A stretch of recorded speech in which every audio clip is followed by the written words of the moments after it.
everybody! Hi everybody!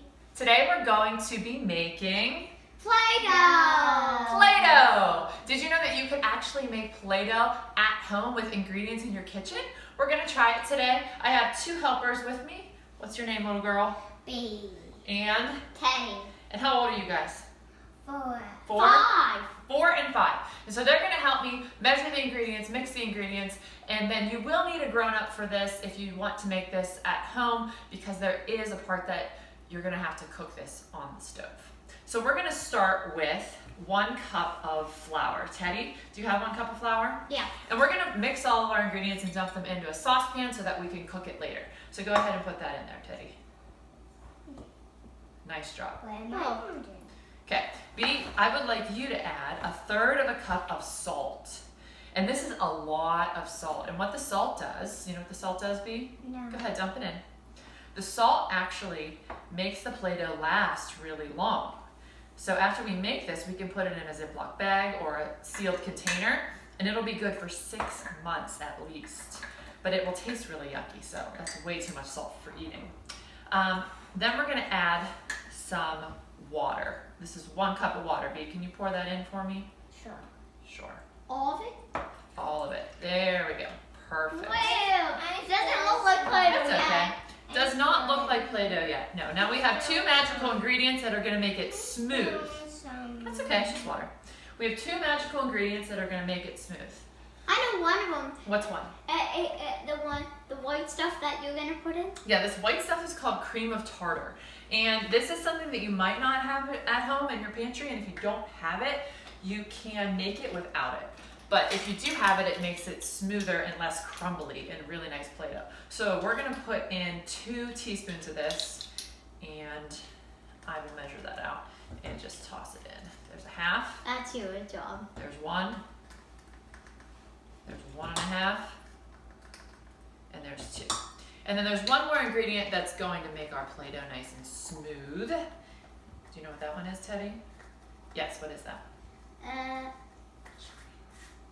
Oil. Oil. Today we're going to use canola oil, vegetable oil works, olive oil works, coconut oil works, even baby oil would work for this. Remember, you're not, we're not going to eat it, so we don't have to worry about that. So Teddy's going to put in 1 tablespoon. Oh, whoa! Is that the hugest one? Yep, the tablespoon is the biggest spoon we have. Dump that in, and now we're going to mix it up. Can I mix? Mr. Smiley, you want to mix first? Yeah. Okay. And then it's my turn. Yep. Look at the face. Yeah, go ahead and give it a mix. Carefully, carefully. Doesn't look ready yet. Ew, I want to eat that now, Mom. You want to show everybody what it looks like right now? Yeah. Show everybody what it looks like right now. Doesn't look like Play-Doh yet, does it? No. Let's mix it some more. Teddy, why don't you take a turn? I just did a teensy tiny bit. I know. I'll give you another turn in a minute. And then I did another turn also. Okay, back to B. My mixers.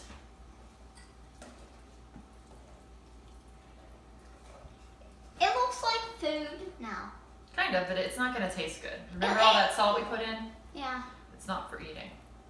We are going to add color to it later, though. Yeah, color. It kind of looks like food, but it isn't. It's starting to look kind of like oatmeal or something. Okay, back to oatmeal. Teddy. It looks like oatmeal with rice. Yeah. Okay,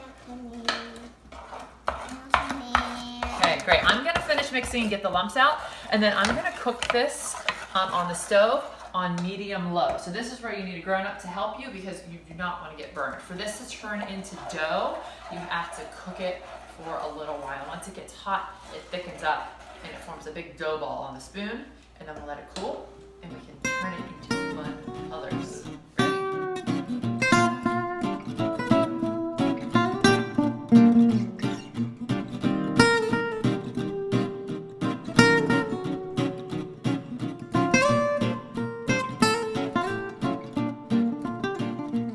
Okay, so I just finished cooking this and it's all stuck to my spoon.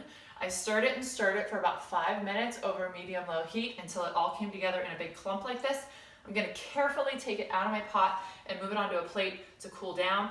We do not want to burn ourselves on this. I know it's tempting to want to play with it right away, but we have to let it cool down for a little while. And once it's cool, we will add color. Okay, so my Play-Doh is cooled down, and I actually went ahead and made 2 batches so that I have a lot to work with to mix my colors. And I am mixing up 3 different colors of Play-Doh today. What colors am I mixing up, Teddy? Yellow, blue, Yes. yeah, and red. And red. Yes. Why am I mixing up those 3 colors? Yeah? To make Play-Doh. To make Play-Doh, but what's special about those 3 colors? Do you remember? They're primary. They're primary. And what's that mean? What do they do? What do the primary colors do, Teddy? They mix colors. They mix and they make new colors. So if we have these 3 colors, then later on we can put them together and we can make a whole rainbow. I'm using gel food coloring and a toothpick. And I'm doing this part. I'm not letting them do this part because this part can get your hands a little messy if you don't mix carefully. You can use the food coloring drops too.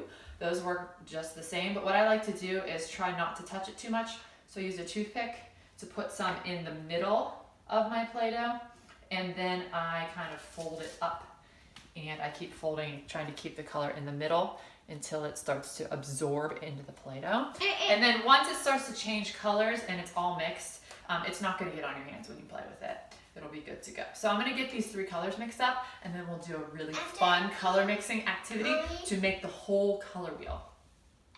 After Yeah? Play-Doh is done, can say if you Play-Doh. Absolutely. Just one more minute. Oh.